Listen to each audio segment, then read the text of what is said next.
지난주에 이어서 2주차 이제 공인중개사법 이제 수업을 진행을 합니다. 자, 지난주에는 우리가 진도를 전혀 나가지 않고 이제 책 전반에 대한 내용을 살펴봤어요. 자, 오늘은 지난주에 이어서 이제 공부를 하는데 지난주에 한 얘기는 조금씩 빼고 새로운 것들을 하나씩 살펴보는데, 교재는 몇 쪽을 펴느냐면 용어의 정의부터 보도록 할게요. 자, 우리 교재 몇 쪽이냐면 8쪽이에요. 8쪽. 자, 8쪽.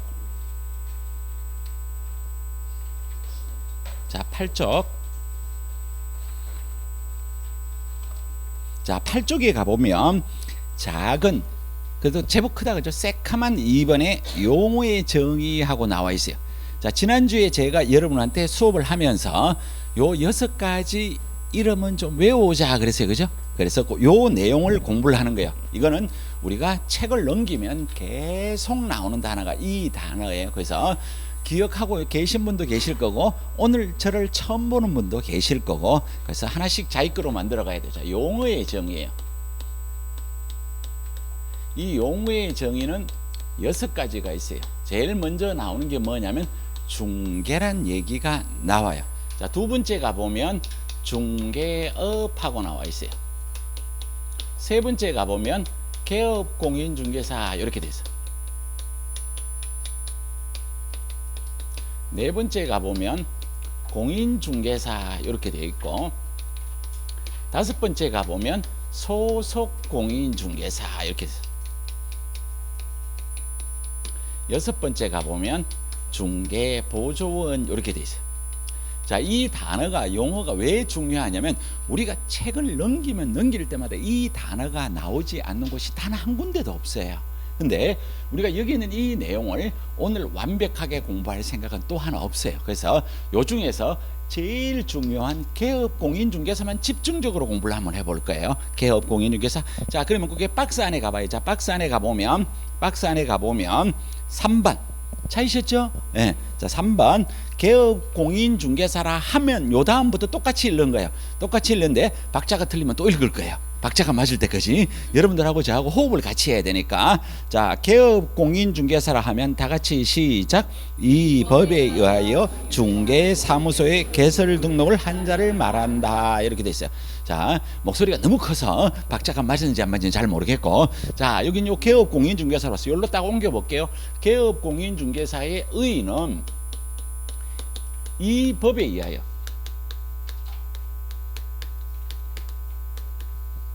중개 사무소를 갖다가 개설 등록한 자예요.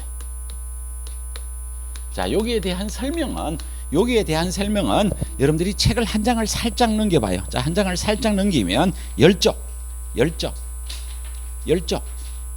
밑에 쪽에 가보면 3번 개업공인중개사, 공인중개사법. 이 법이 공인중개사법이란 말이에요. 공인중개사법에 의하여 중개업을 영위하는 중개사무소의 개설 등록을 한 자이다. 그래서 이 중개사무소를 개설 등록한 자를 말하는데, 여기에 이 종류를 다른 말로 조금 있어 보이라고 무슨 단어를 쓰냐면 종별이라는 단어를 써요. 우리 지난주에 요거 공부했어요. 혹시 했어. 진짜로 했어. 내가 해봤을 때 안 했는가? 했어요. 왜냐면 여러분들이 한 명이라도 알면 한 거야. 여기는 3가지가 있어요. 공인중개사인 개업공인중개사. 그 다음에 법인. 그러면 배운 거야. 그렇죠? 그 다음에 누구야? 부칭 6조.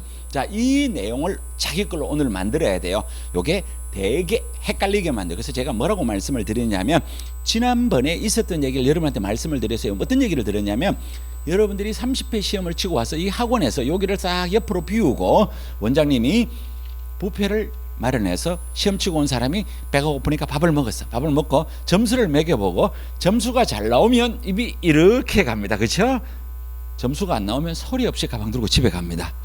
그렇죠? 여기 남아있는 사람들이 뭐라 그러냐면, 우리 교수님 얼굴을 우리 서방님 얼굴보다 1년 동안 더 쳐다봤습니다 라는 얘기를 한다 그랬어요. 그 얘기에서 시험 치러 갈 때까지 여러분들 헷갈리게 만드는 내용이 요 단어예요. 그래서 오늘 편안하게, 오늘은 막 진도를 딱딱딱 끊어서 나가는 게 아니란 말이야. 오늘 요거를 만들어야 되는데, 이 개업공인중개사의 종류는 3가지가 있어요. 하나가 뭐냐면 공인중개사인 개업공인중개사, 자, 그래서 이 개업 공인중개사도 너무 길어서 저하고 수업할 때 이거를 개공이라 한다 그랬어요. 그죠? 이건 개공이라고 저하고 약속하는 거예요. 이거는 시험 문제가 나올 때는 이렇게 나오지 않아요. 너무 길잖아. 자, 그 다음에 누구가 있느냐면 법인인 개업 공인중개사가 있어요. 그 다음에 부칙 6조 이렇게 있어요. 자, 그러면 제가 지난번에 말씀드렸는데 이해를 하라고 말씀드린 거예요. 제가 예를 드는 것은 숫자, 특히 뭐 몇 년도 몇 명 이런 건 시험에 안 나와요. 이 전국의 95%가 공인중개사인 개업 공인중개사예요. 그러면 여러분들이 공인중개사 자격증을 취득해도 사무소를 개설 등록하면 누구가 되느냐면 공인중개사인 개업 공인중개사가 돼요. 조금만 있으면 공인중개사인 개업 공인중개사가 어떤 사람이라는 걸 말씀을 드릴 거예요. 그 다음에 법인인 개업 공인중개사는 전국에 1%밖에 안 돼요. 그럼 울산에 2,000개가 넘는 개업 공인중개사 중에 20개 정도도 안 된다는 거예요. 그런 정도예요. 자, 그 다음에 부칙 6조는 나머지 한 4% 정도가 되는데 여기는 요 부칙 6조를 다른 말로 뭐라고 한다면 중개인 이렇게 했어요. 자, 그러면 이거를 갖다가 조금만 더 이제 구체적으로 가보는 거예요. 자, 우리가 오늘 배우는 내용 중에서 요 내용을 아셔야 돼요. 자, 요거를 갖다가 그리면 제가 뭐라고 한다 그랬어요. 요거 그 중개대상 이 모양만 봐도 이제 안다 그죠? 중개대상 몇 가지가 있었어요? 5가지. 토지, 건축물, 그 밖에 토지의 정착물, 임모, 광업재단, 공정재단. 우리는 개업공인중개사는 요것만 갖고 따지는 거예요. 나머지는 따지지 않아요. 자, 그럼 여기에 파는 사람이 있고 사는 사람이 있고 여기에 도와주는 사람이 요게 누구냐면 요게 개업공인중개사. 그럼 요 개업공인중개사가 공인중개사인 개업공인중개사일 수도 있고 법인인 개업공인중개사일 수도 있고 부칙 6조일 수도 있어요. 문제 없죠? 자, 그럼 요 개업공인중개사가 혼자 근무를 해도 되고 자기 밑에 자격증이 있는 사람을 데리고 일을 해도 되고 자격증이 없는 사람을 데리고 일을 해도 돼요. 자격증이 있는 사람을 누구라 한다고요? 소속 공인중개사. 그래서 이것도 줄여서 누구라 한다고? 소공. 자, 그럼 이게 자격증이 없는 일을 하는 사람을 누구라 그래요? 중개보조원 이렇게 돼요.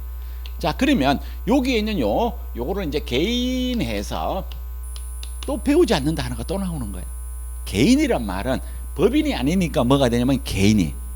그러니까 이렇게 3개로 나눌 수도 있고 또 2개로 나눌 수도 있다는 거예요. 법인인 개업공인중개사와 법인이 아닌 개업공인중개사 또는 개인인 개업공인중개사 이런 표현을 쓰는 거예요. 똑같은 내용이에요. 똑같은 내용. 자, 그러면 요게 이 공인중개사인 개업공인중개사는 이제 바뀐 거예요. 공인중개사인 개업공인중개사. 그럼 여러분들 집 앞에 있는 공인중개사 사무소는 거의 다 공인중개사인 개업공인중개사예요. 그럼 여기에는 뭐냐면 여러분들이 자격증을 취득해서 여러분들 이름으로 개설 등록하는 거예요. 대표자가 여러분들이 되는 거예요. 이렇게 되는 거예요.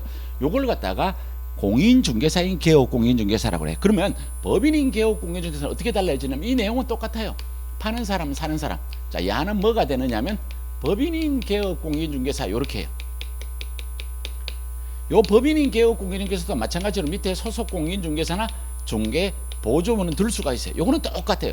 차이가 뭐가 있냐면 여기 있는 법인인 개업공인중개사가 되기 위해서는 우리가 조금 이따가 이 내용을 배워요.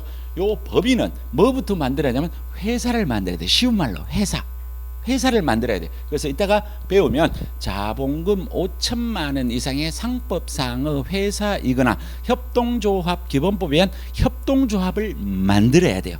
이건 회사를 만들어야 돼. 이건 회사 만들 필요 없어요. 이 자본금이 5천만 원 이상이 있어야 돼요. 자, 그리고 이 회사를 만들면 이 회사의 상법상의 회사의 종류에는 주식회사, 합자회사, 한명회사, 유한회사 이런 게 있어요. 이런 회사를 만들어야 되는데 이 회사에는 제일 높은 사람을 누구라고 표현해요? 대표자. 자, 그리고 여기에 가보면 사원이란 사람, 임원이란 사람이 나와요. 자, 이 사원이란 단어가 나오는 순간에 여러분들 머리는 막 헷갈리기 시작해요. 우리가 보통 회사에 들어가면 새내기를 뭐라고 불러요? 신입사원. 그죠? 그 사원이 아니에요. 이건 이 사원이 아니란 말이에요. 그래서 요거는 합자회사나 한명회사에 가보면 유한책임사원, 무한책임사원 하는 게 있어요. 그 사원을 얘기하는 거예요. 자, 임원은 이 회사가 무슨 회사일 때냐면 이제 안다. 그죠? 주식회사 높은 사람, 이사, 상무, 전무 이런 걸 갖다가 임원이라고 그래요. 그럼 자, 차이점이 느껴지는 거예요. 차이점이 여기에 있는 공인중개사인 개업공인중개사 그냥 자기가 개설 등록하면 돼요. 그런데 요 법인인 개업 공인중개사 뭘 만들어야 돼요?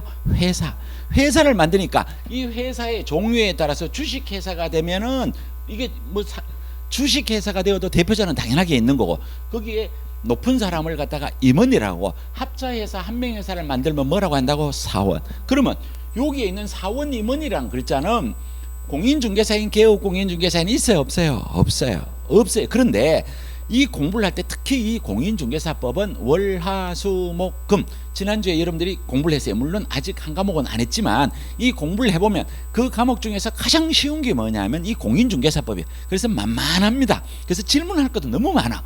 그런데 우리가 현장에 가보면 이 공인중개사인 개업 공인중개사의 사무실에 가보면 김이사, 권이사, 뭐 박상무 이렇게 부른다는 거예요. 그런 거는 존재하지 않습니다. 그런데 편리상 그냥 그렇게 부른 거예요. 근데 그게 머릿속에 박혀져 있으니까, 아니 공인중개사인 개업 공인중개사에 가보니까 이사 상무 전부가 있는데 그건 뭐냐고. 그건 없는 거예요, 없는 거. 근데 그분들은 다 누구냐면 거의 자격증이 없는 사람을 좀 있어 보이라고 그렇게 부르는 거예요. 그러니까 머릿속에 이 글자가 있으면 이게 이해가 안 되는 거예요. 이해가 돼요 이제? 그래서 여러분들 집 앞에 있는 사람은 다 공인중개사인 개업 공인중개사예요. 그래서 여기는 자격증이 있으면 소공이고 자격증 없으면 그냥 중개보조원인데 좀 있어 보이라고 뭐 과장부터 시작해서 오만대만 글자를 다 갖다 붙이는 거예요. 그런 용어는 법에는 없다는 거예요. 근데 현실에서 쓰니까 오해하지 말라고요. 자, 그러면 요게 공인중개사인 개업 공인중개사의 형태가 어떻게 생긴지 알겠죠? 자, 그 다음에 법인인 개업 공인중개사는 요런 거예요. 그러면 요게 부칙육조는 뭐냐면 요거 개인이에요. 어차피 법인이 아니니까 개인인데, 야는 자격증이 있다 없다? 없다요. 자격증이 없는 거예요. 그래서 이 내용은 앞으로도 계속 여러분들한테 비교가 되는 거예요. 그래서 요 분은 우리가 오늘 진도가 나갈지 안 나갈지 모르지만, 야는 여러분들한테 질문을 하나 들어볼까요? 알고 있는 공인중개사 사무소 이름 하나 대봐요. 이름 알고 있는 거 집 앞 정확하게 끝까지. 자, 누군지 몰라도 관계없어요. 시험에 안 나와요. 자, 미래 공인중개사 사무소 이렇게 되다. 그러면 야는 부칙육조는 자격증이 있다 없다? 없다. 자격증 없으면 공인중개사다 아니다? 아니다. 그러면 이게 미래 공인중개사 사무소라는 문자를 쓸 수 있다 없다? 없다. 이거 못 써요. 이거 쓰면 안 돼요. 그래서 이분은 무슨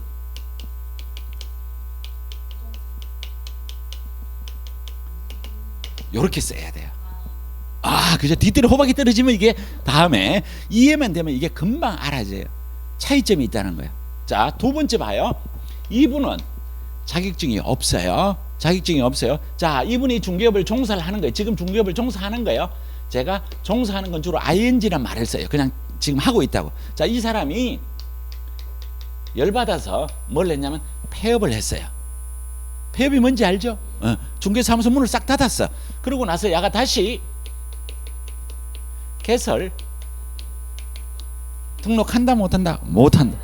이거 지난주에 우리가 공부했다고. 뭐라고 공부했냐면 개설 등록하려면 자격증이 있어야 돼 없어야 돼? 있어야 돼. 자격증 없으니까 못하는 거예요. 무슨 말인지 이해가 되죠? 그래서 세 번째, 자, 요거는 배웠을 수도 있고 안 배울 수도 있는데 제가 봤을 때 배웠을 가능성이 높아요. 여기에서 수업한 장면이 대충 생각이 나니까, 여기에 있는 부칙육조란 사람은 여기에 있는 요 두 사람이 업무지역 범위가 어디라 그랬어요? 혹시 기억나요? 업무지역 범위 전국. 그렇죠? 여기 있는 부칙육조는 전국이다 전국이 아니다? 전국이 아니다. 그렇죠? 정리를 하면 이렇게 되는 거예요. 그래서 야는 사무소 소재지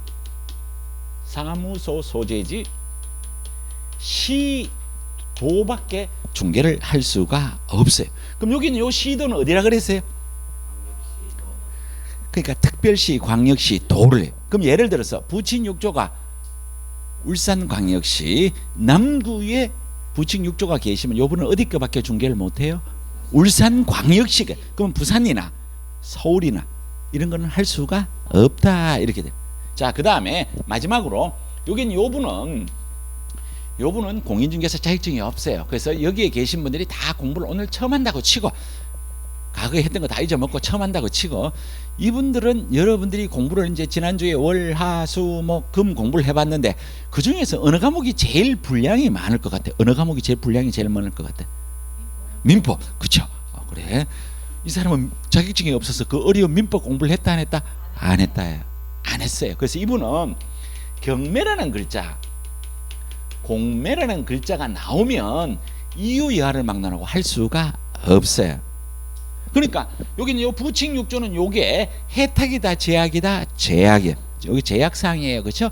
그래서 요 내용이에요. 자, 그래서 요거까지는 쉽게 이해가 돼요. 요걸 쉽게 이해가 돼. 근데 시험 문제를 물을 때 부칙육조의 제약사항 중 옳은 것은 틀린 것은 하고 물으면 너무 쉬워서 그렇게 안 물어요. 요 내용을 알고 있는 다음에 이걸 응용해서 시험 문제를 묻는 거예요. 자, 뭐라고 하는지 잘 들어봐요. 뭐라고 하는지. 똑같은 내용을 갖고 요렇게도 묻고 저렇게도 묻고, 제가 난이도를 왕창 한번 올려도 볼 거예요. 틀려도 괜찮아요. 그 느끼는 대로 대답하면 돼요. 자, 개업 공인중개사의 업무 지역 범위는 전국이다 하면 O예요, X예요? 답은 X입니다. 그러니까 이게 어렵다고. 이게 이런 논리를 체득을 하면 이 공부가 되게 쉬워져요. 내가 주어를 누구로 잡았어요? 개업 공인중개사. 이 개업 공인중개사 몇 명으로 나누죠? 1명, 2명, 3명. 아, 그죠? 이거 하나만 정확하게 이 법을 이해하는 방법에서 이거 하나만 정확하게 이해해도 그냥 공부를 아무리 해도 소용이 없다는 거예요. 뒷뜰에 호박 떨어져야 돼. 왜냐하면 나는 야를 3명을 다 물었잖아. 주어가 야였잖아요. 근데 야가 부칙육조가 들어가야 안 들어가요? 들어가요. 근데 야는 전국이 아니에요? 아니에요. 그럼 전국이다 하면 틀렸지. 맞죠? 저는 말 한마디 틀리면 제가 월, 화, 수, 목, 금 학원이 다 달라요. 그러면 많이 들으면 제 수업을 듣는 사람 1년에 2,000명이 돼요. 실제 2,000명이 돼요. 지금은 여러분들이 봤을 때 2,000명 거짓말 같죠, 그죠? 아, 항상 이렇지는 않았단 말이에요. 과거에는 요 시절에 여기에 강의실이 꽉 찬단 말이에요. 그럼 2,000명이 들어. 그럼 제가 한번 틀리면 2,000명의 학생이 그냥 추풍낙엽이 되는 거예요. 저는 가만히 있을 때 아무 생각 없이 말하는 것 같죠. 제 머리가 막 제 혼자 돌아가는 거예요. 아, 요 말을 물을까, 요 말을 물을까, 요렇게 물을까, 저렇게 물을까. 그래서 머리가 하얘진 거야. 그죠? 웃으라고 한 얘기예요. 웃으라고 한 얘기. 자, 요번에는 뭐라고 묻느냐 하면 잘 봐요. 잘 봐요. 법인이 아닌 개업 공인중개사는 경매, 공매에 관한 권리분석, 취득알선, 매수신청, 대리를 할 수 있다라고 나왔어요. 맞아요? 틀려요? 답은 X예요. 자, 아까 뭐라 그랬냐면 야, 법인 아니죠? 야, 법인 아니죠? 법인 아니니까 뭐가 돼요? 개인. 그 야와 야를 물었잖아. 이해돼요? 그러니까 하나의 어떤 주어를 놓고 요렇게 물을 수도 있고 요렇게 물을 수도 있고 요렇게 물을 수도 있어요. 그래서 옛날 시험 문제는 주로 뭐냐면 요런 거예요. 좀 오래된 문제는 부칙육조가 뭐 제약사항에 해당되는 것은 해당되지 않는 것은 하고 묻는데 지금은 그렇게 묻지 않는다는 거예요. 이 전체를 하나로 묻는 거예요. 이게 지문 하나로 시험 문제가 나오는 거예요. 되게 헷갈린단 말이에요. 그래서 자, 다시 처음으로 가요. 자, 이 법에 의하여 중개사무소를 개설 등록한 자를 개업공인중개사라고 하는데 이 개업공인중개사에는 공인중개사인 개업공인중개사와 법인인 개업공인중개사와 부칙육조가 있어요. 부칙육조가 있어요. 자, 그런데 여기 있는 공인중개사인 개업공인중개사와 부칙육조를 합치면 야를 뭐라고 표현해도 되느냐 하면 개인인 개업공인중개사라고 표현을 해도 돼요. 또는 법인이 아닌 개업공인중개사라고 표현을 해도 되어요. 왜? 이거는 누구와 대비를 시켰다고? 법인인 개업공인중개사와 대비를 시킨 단어예요. 그래서 여기 있는 부칙육조만을 갖고 얘기하면 요런 제약사항이 있다는 거예요. 그래서 요걸 갖고 우리가 이제 다른 내용을 이렇게 확대하는 걸 잠깐 한번 살펴봤어요. 자, 너무 오래 하면 재미없으니까 여기로 다시 와서 여기 있는 개인인 개업공인중개사라는 것은 본인이 그냥 바로 대표자가 되는 거예요. 회사를 설립할 필요도 없어요. 이게 전국에 있는 95%가 개인인 개업공인중개사예요. 그럼 여기에 부칙6조가 여기에 들어가도 관계가 없어요. 부칙6조도 소공인과 중개보조원을 두는 거는 관계없어요. 여기 대비돼서 법인인 개업공인중개사는 자본금이 이따가 배워요. 5천만 원 이상의 상법상의 회사이거나 협동조합 기본법에 의한 협동조합, 관료 열고 사회적 협동조합을 제외한 회사를 만들어야 돼요. 그 회사가 있으니까 높은 사람, 제일 높은 사람은 대표자예요. 회사의 종류에 따라서 사원이나 임원이라는 제도를 두는 거예요. 개인에는 이게 회사 만든다 안 만든다? 안 받는다. 그 다음에 여기에 사원이나 임원이라는 단어가 있다 없다? 없다라는, 요게 뭐냐면 개업공인중개사인데 우리가 아직 안 배웠단 말이에요. 요 단어를 또 잘 봐야 돼요. 이 법에 의하여 중개사무소를 개설 등록한 자를 우리가 개업공인중개사라고 그래요. 근데 시험 문제를 낼 때 뭐라고 내는지 또 봐요. 이것도 물을 거예요. 바로 하고, 이게 질문이에요. 맞다 틀리다고 얘기하면 돼요. 자, 개업공인중개사라 하면 이 법에 의해서 중개사무소를 등록한, 개설 등록한 공인중개사를 말한다. OX. O 아니면 X라니까. OX. 대답 안 한 사람은 제 말이 빨라서 못 알아듣는 거야. 다시 할게요. 다시. 개업공인중개사라 하면 이 법에 의하여 중개사무소를 개설 등록한 공인중개사를 말한다. OX. 왜 X예요? 부칙6조가 있잖아. 이해가 되죠?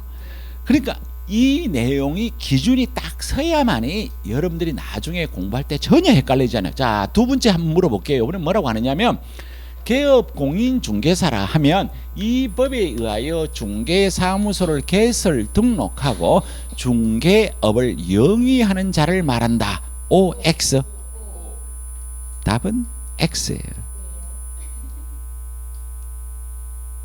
여기에 칠판에 지금 뭐라고 되어 있어? 개설 등록한 자라고 그랬지. 개설 등록하고 중개업을 영위하는 자란 말이 어디 있어?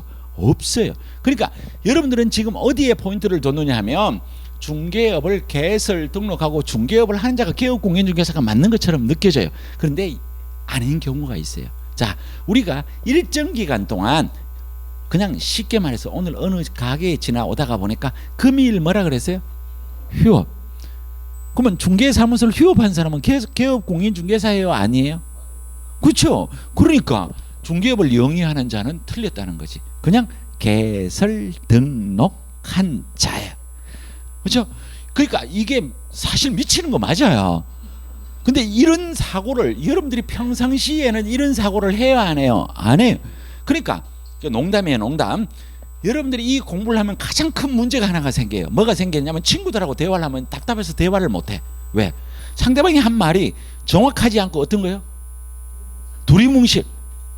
공부를 하면 할수록 사람들이 외골수가 되는 이유가 뭐냐면 상대방이 표현하는 게 전혀 마음에 안 들어.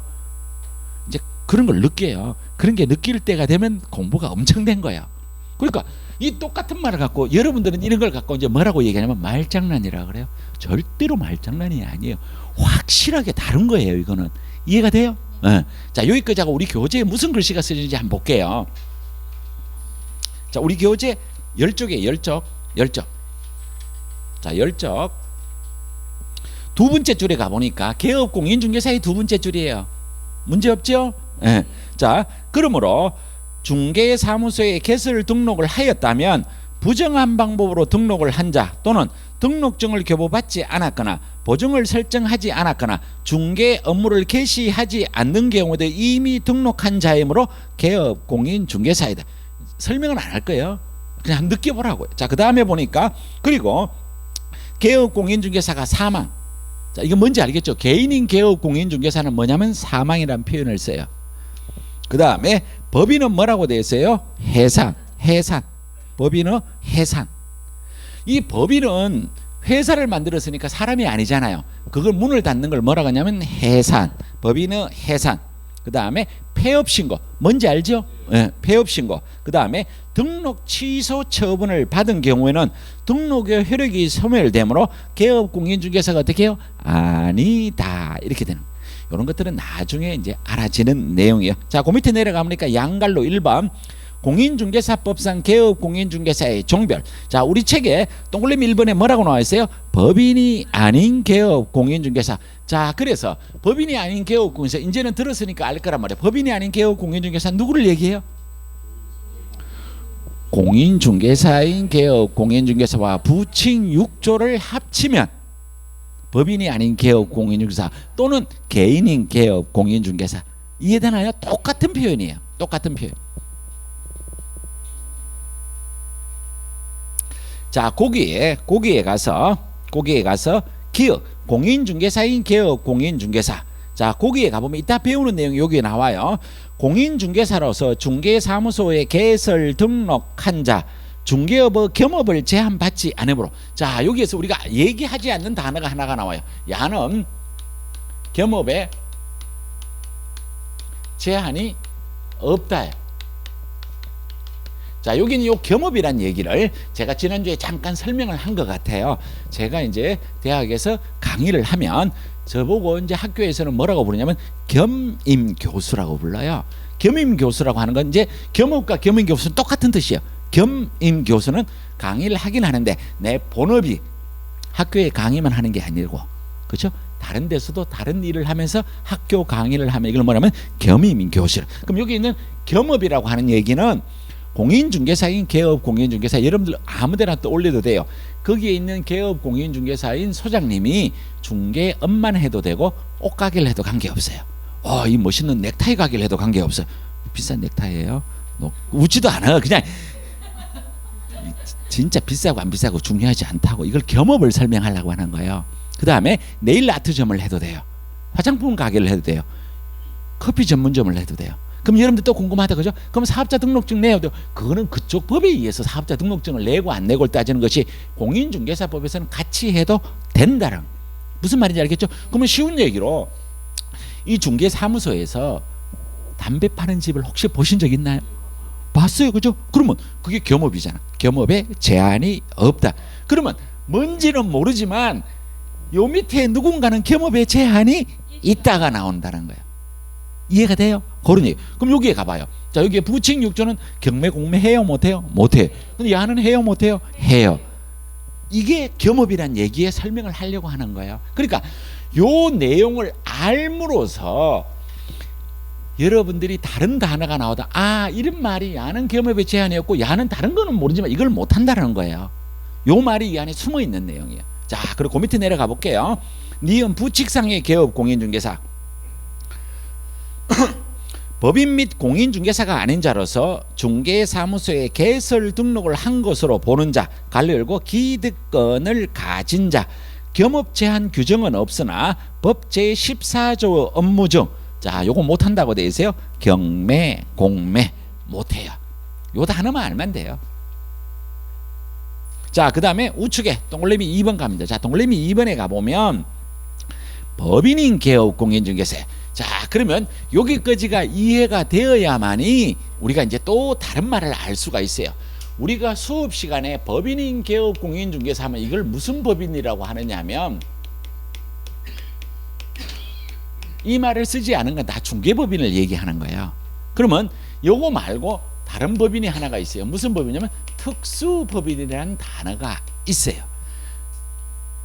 금방 알았다가 또 한 개만 더 하면 또 막 헷갈리기 시작해요. 그죠? 우리가 법인 하면 이거는 당연하게 그냥 뭐냐면 우리 공인중개사법이니까 무슨 법이냐면 중개법인. 자, 그럼 이 특수법인이라는 단어는 뭐냐면 다른 법률의 규정에 의해서, 우리 공인중개사법이 아니고 다른 법률의 규정에 의해서 중개를 할 수 있는 법인이 4개가 있어요. 이걸 갖다가 무슨 법이냐면 특수법인. 그래서 이게 특수법인은 시험 문제에서 차지하는 비중은 거의 없어요. 우리가 수업 시간에 말하는 법인은 전부 뭐냐면 중개법인. 자, 요 얘기로 왔어요. 자, 개업 공인중개사인 법인, 이게 중개법인이에요.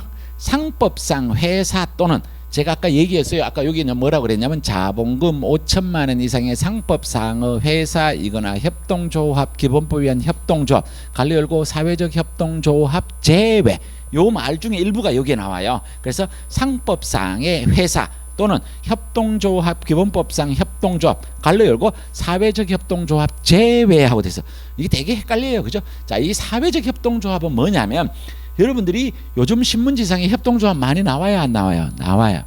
사회적 협동조합은 이익을, 영리를 추구할 수 없는 게 사회적 협동조합이에요.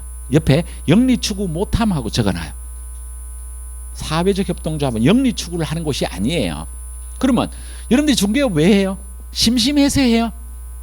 아니죠. 뭐 하려고 해요? 돈 벌려고 하잖아요. 그러니까 이거 사회적 협동조합은 안 된다는 거예요. 야는 영리 목적이 아니기 때문에.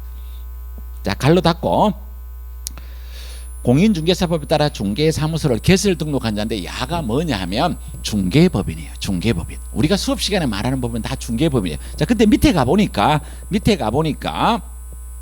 양갈로 2번에 가보니까 다른 법률의 규정에 따라 부동산 중개업을 할 수 있는 법인, 갈로 읽고 뭐라고 돼 있어? 특수법인. 자, 공인중개사 법령 이외의 법령에 따라 중개업을 부수적으로 수행하는 법인으로서 공인중개사법의 전면적인 적용을 받지 않는다. 예를 들면 지역농업협동조합. 그래서 이것도 우리가 줄여서 지역농업협동조합은 너무 길어서 그냥 우리는 수업 시간에 그냥 지협이라 그래요. 지역농업협동조합을 줄여서 지협하는 거예요. 자, 이거는 우리 공인중개사법에 의해서 중개를 하는 게 아니고 지역농업협동조합법에 따라서 중개를 할 수가 있다라는 거야. 뭐 깊은 내용은 우리가 다음에 공부를 하도록 하고 여기까지만 보도록 할 거예요. 자, 그러면 이제 다시 이제 일로 원론으로 와서, 자, 원론으로 다시 와서 여기에서 공인중개사인 개업공인사인 겸업에 제한이 없다 그랬죠. 예. 야는 겸업에 제한이 없는데 뭐는 못하냐면 경매, 공매는 못해요. 자, 그런데 여기에 있는 법인인 개업공인중개사는 여러분들이 지금까지 그냥 알고 있는 상식으로 대답하세요. 상식으로. 여기 있는 공인중개사인 개업공인중개사가 이 겸업 제한이 없다 그랬어요. 그럼 여기 있는 법인인 개업공인중개사는 여러분들 머릿속에 법인하면 회사도 만드니까 사무실도 커야 될 것 같고 사람도 많아야 될 것 같고 겸업도 제한이 없을 것처럼 느껴져요. 근데 그렇지 않아요. 이 중개법인은 여기 요 중개법인에 우리가 말한 건 다 중개법이네요. 야는 중개업 플러스 겸업을 몇 가지밖에 못하냐면 6가지밖에 못해요. 여러분들이 생각했던 거랑은 다르죠. 야는 6가지밖에 못해요. 그래서 나중에 요 6가지는 또 외워야 돼요. 요 6가지를 외워야 돼. 근데 요 6가지를 외우면서 이 내용이 이해가 안 되면 이건 또 이해가 안 되는 거예요. 자, 공인중개사인 개업공인중개사는 겸업에 제한이 있어요, 없어요? 없어요. 자, 부칭 6조는 뭐 빼고 다 할 수 있어요? 경매, 공매 빼고 다 하고 있어요. 그런데 자, 법인인 개업공인중개사 몇 개밖에 못 한다고요? 6가지밖에 못 해요. 자, 그래서 우리 교재 순서를 뛰어넘어서 21쪽을 가볼게요. 21쪽. 만약에 오늘 첫째 시간에 여러분들이 요것만 이해하면 공부 엄청나게 많이 한 거예요. 요것만 이해하면, 자, 그래서 요거를 이해하라고 지금 공부를 하는 거예요. 요 6가지를 외우라는 소리는 절대로 안 해요. 자, 여기 있는 요 글자를 여기로 가져왔다고 보는 거예요. 여기로 가져왔다고 보는 거예요. 요 글자를 그대로 갖고 온 거예요. 자, 우리 교재가 지금 21쪽이 펴져 있는데 6번 개업공인중개사의 종별에 따른 업무의 범위 등 하고 나왔어요. 자, 거기에 가보면 1번 업무지역이에요. 업무지역은 이건 뭘 하냐면 지역적 범위를 얘기하는 거예요. 그럼 지역적 범위 책 보지 말고 이제 알아야지. 자, 공인중개사인 개업공인중개사의 업무지역 범위는 어디예요? 전국. 자, 그럼 여기에 법인인 개업공인중개사는 어디예요? 전국. 여기 있는 부칭 6조는 사무소 소재지 시도. 요게 위에 있는 요 1번이에요. 1번 업무지역. 요건 끝이에요. 자, 물론 다른 것도 조금 있어요. 자, 그 밑에 내려옵니다. 2번 법인인 개업공인중개사의 업무 범위. 자, 요거는 뭐에 관한 거냐면 겸업에 관한 거예요. 겸업이에요. 옆에다가 겸업하고 적어줘요. 겸업. 이게 되게 재밌어요. 이거 정말로 재밌어요. 자, 그러면 여기 있는 요 겸업이라고 하는 얘기는 무슨 얘기냐면, 자, 저기 있는 글자를 여기로 다시 갖고 왔어요. 다시 갖고 와서 여기에 법인인 개업공인중개사예요. 법인인 개업공인중개사. 다른 사람이 아니고 저 앞에서 배운 이거란 얘기예요. 그 다음에 여기에 공인중개사인 개업 공인중개사예요. 자, 그 다음에 부칭 6조예요. 우리 다 알고 있는 사람 맞죠? 네. 자, 여기 있는 요 사람들은 원래 업무가 뭐를 하는 게 업이냐면 이게 중개업을 하는 것이 원래 업무예요. 이건 당연하게 할 수 있고 여기에다가 추가적으로 하는 것을 뭐라고 표현한다고? 겸업이에요. 자, 플러스 이걸 갖다가 뭐라고 하냐면 겸업이라고 해요. 자, 그러면 야는 겸업에 제한이 있다 없다? 없다.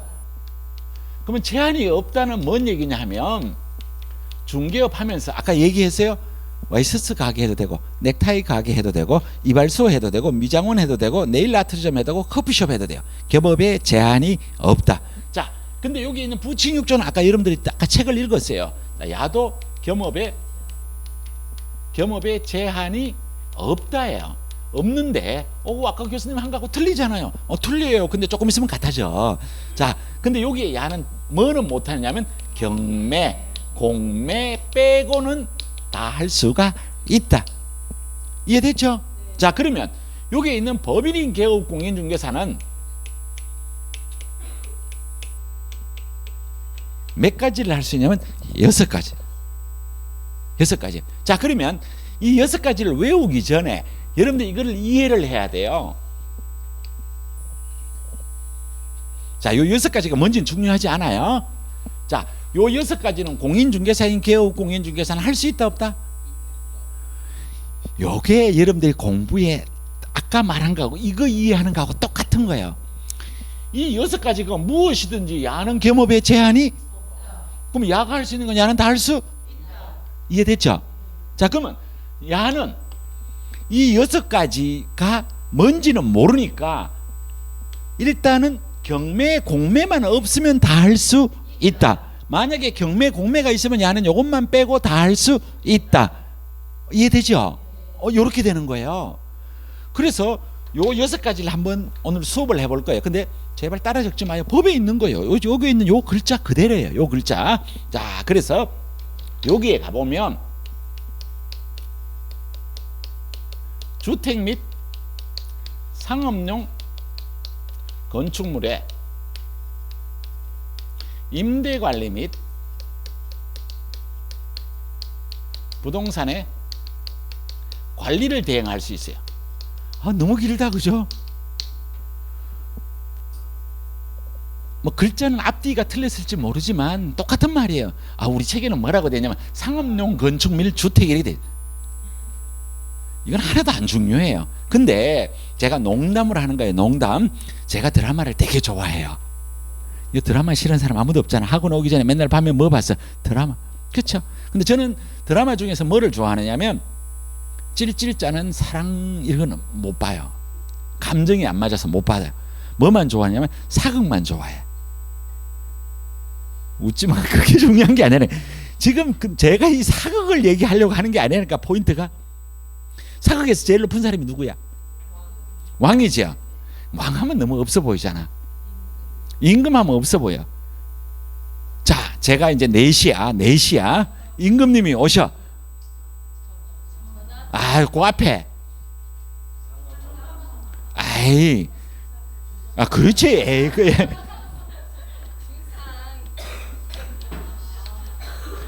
여러분들이 수업 시간 하는 얘기는 제 사적인 의견이 전혀 없어요. 오로지 수업을 할 때 여러분들이 기억하라고 말을 만드는 것 뿐이에요. 자, 그래서 뭐라고요? 주상전환 납시. 뭐라고?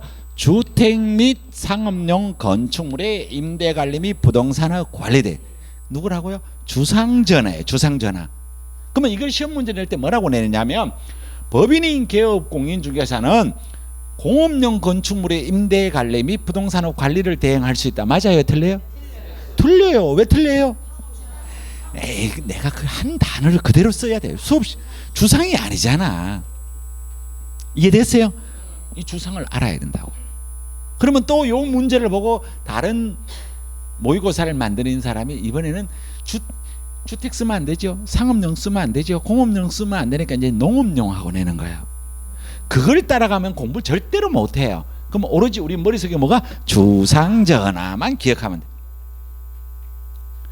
공부를 하는 것도 똑같이 공부를 해도 그 사람이 공부를 잘하는 이유는 여러분들이 그 사람이 요령이 있다, 머리가 좋다, 절대로 그런 거 없습니다. 사람 머리는 똑같아요. 제 머리가 IQ가 한 자리 숫자예요. 붕어가 몇이냐면 붕어가 8이에요. 8. 저는 붕어보다 조금 높아요. 9예요. 9. 그래도 이거 책을 몇 권을 외우는데 외우려고 노력을 해봤느냐는 거지. 가만히 있어서는 절대로 오지 않습니다. 외우려고 해야 돼요. 자, 두 번째 가보면 부동산은 이용, 개발, 거래에 관한 상담을 해요. 이름하여 이게 뭐냐면 이게 컨설팅이에요. 컨설팅. 여기 가면 부동산은 이용, 개발, 거래에 관한 상담이에요. 그러면 출제위원이 시험을 문제를 낼 때 부동산은 이용, 개발, 거래에 관한 상담이라고 내는 것은 아니라는 거예요. 요 중에 아무거나 한 개를 내도 이 글자 안에 있는 건 내용이 똑같다는 거예요. 이해되시나요? 이용만 내든지 거래만 내든지 상담을 내도 관계가 없다는 거예요. 자, 그 다음에 세 번째 가보면 개업 공인중개사를 대상으로, 자, 누구를 대상으로? 개업 공인중개사를 대상으로 중개업의 경영기법 및 경영정보를 제공할 수 있어요. 자, 여기에서는 포인트가 뭐냐면 누구를 대상으로 해요? 개업 공인중개사. 그러면 시험 문제를 낼 때 이걸 살짝 뭐라면 소속 공인중개사를 대상으로. 아니에요. 이게 공부하는 거라. 이 공인중개사 시험 과목이라는 게 여러분들이 그냥 책 몇 번 읽었다고 맞출 수 있는 게 아니에요. 정확하게 요구하는 바가 뭔지를 알아야. 개업 공인중개사와 소속 공인중개사는 글자 두 글자밖에 차이가 안 나요. 아무 생각 없이 읽으면 똑같이 읽어져요. 이해가 될 거예요. 자, 네 번째 가보면 주택 및 상업용 건축물의 분양대행이에요. 자, 그러면 여러분들이 칠판에 글씨가 대충 써지는 거는 책에 있는 걸 그대로 옮기기 때문에 교수님 글자 하나 틀렸어요. 그 아무 의미 없어요. 그런 얘기 한다고 제가 고치냐면 안 고쳐. 이거 못 읽으면 책보만 있단 말이에요. 이 전체를 아는 게 중요하단 말이에요. 자, 주택 및 상업용 건축물의 분양대행인데 일단 우리가 여기서 포인트가 두 개예요. 주상. 그러니까 이 주상을 제가 계속 똑같이 시험 치러 갈 때 여러 수백 번 하는 거예요. 그러면 학생들이 나중에 점수가 잘 나온 사람들 그렇게 얘기합니다. 시험 문제를 읽는 순간에 우리 교수님이 수업 시간에 한 주상 동그라미 친 게 기억이 난다라고 얘기해요. 실제로 그렇게 돼요. 근데 아무 생각 없이 딴 생각하고 옆 사람하고 얘기하고 휴대폰 만지면 생각이 안 나. 근데 집중하면 이게 생각이 난다는 거예요. 자, 이거 대상은 뭐만 돼요? 주택하고 상업용 건축물. 여기 뭐라고 돼 있어요? 분양. 분양 대행이 뭐예요? 요거를 또 알아야 돼요. 분양 대행은 뭐냐면 남이 지어놓은 건물을 대신 팔아주는 거예요. 이해가 되죠? 분양을 대행하는 거예요. 분양을 대행하는 거. 근데 이런 거는 시험 문제 나올 가능성은 별로 없지만 모의고사에 이런 단어도 나와요. 가끔. 올바른 지문은 아니에요.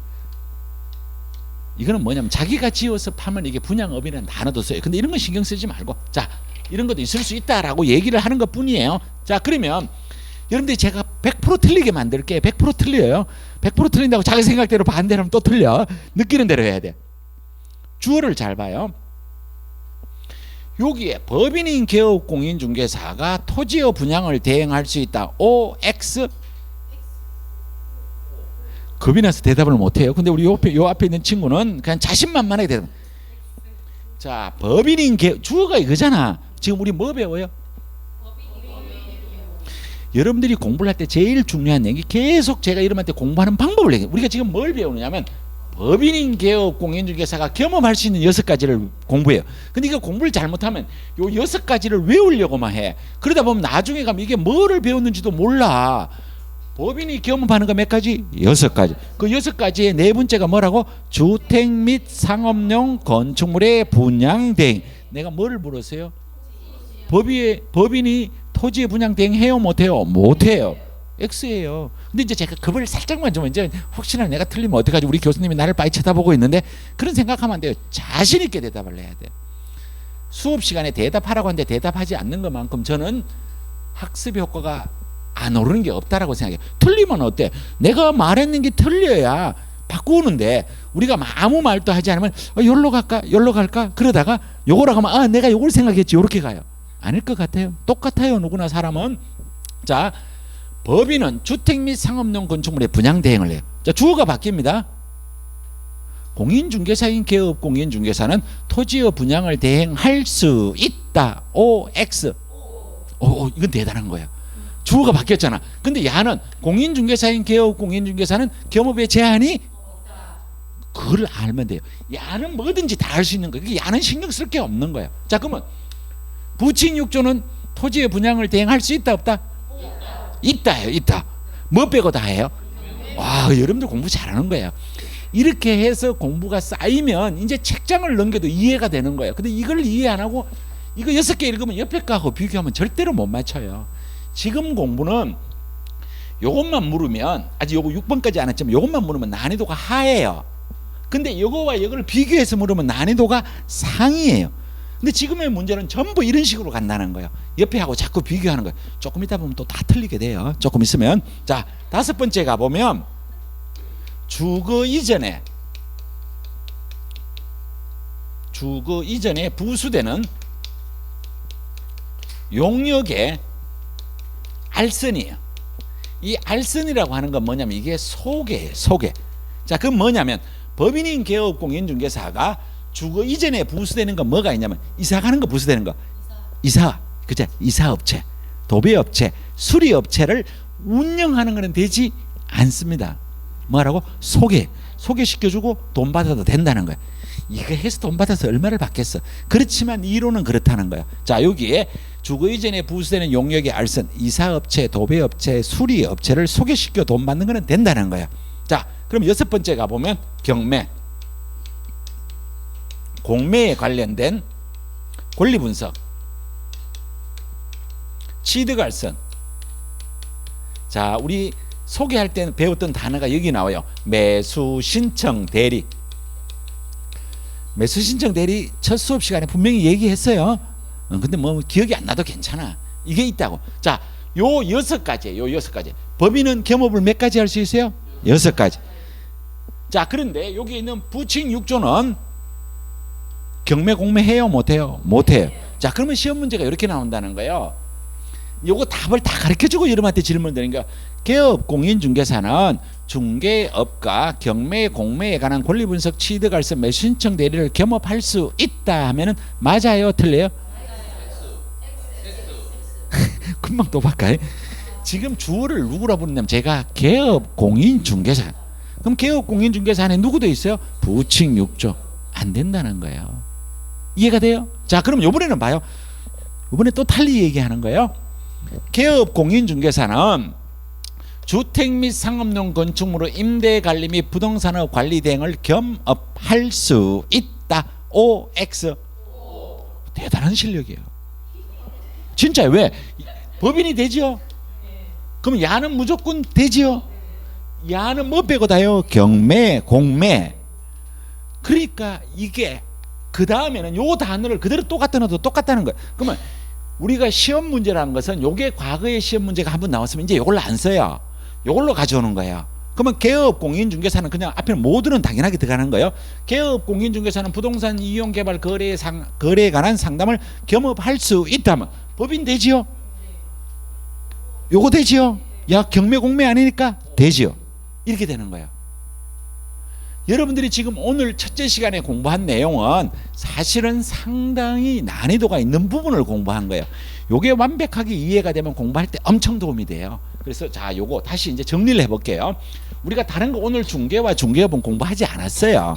나는 공부하는 거 요 개업 공인중개사만 공부했어요. 개업 공인중개사는 이 법에 의해서 중개사무소를 개설 등록을 한 자를 말하는데 여기에는 공인중개사인 개업 공인중개사, 법인인 개업 공인사, 부칙 6조 이렇게 하는데 부칙 6조는 자격증이 없으니까 이와 같은 제약사항이 있다. 그렇죠? 그리고 우리가 여기 말하는 요 법인에는 우리가 말하는 건 다 뭘 얘기하면 중개법인을 얘기해요.